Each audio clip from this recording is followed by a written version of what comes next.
তো গাইজ আমরা এখন কেওট্টোর ঘাট পার হচ্ছি, দেখতে পাচ্ছ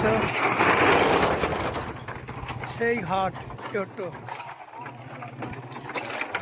ওই দেখো আমাদের আরশাদ আলী চড়ে আছে মোটরসাইকেলে।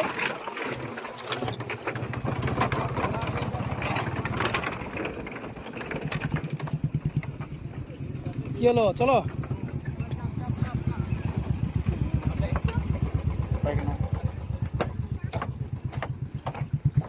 ছেলে পিলে সব স্নান করছে ওখানে।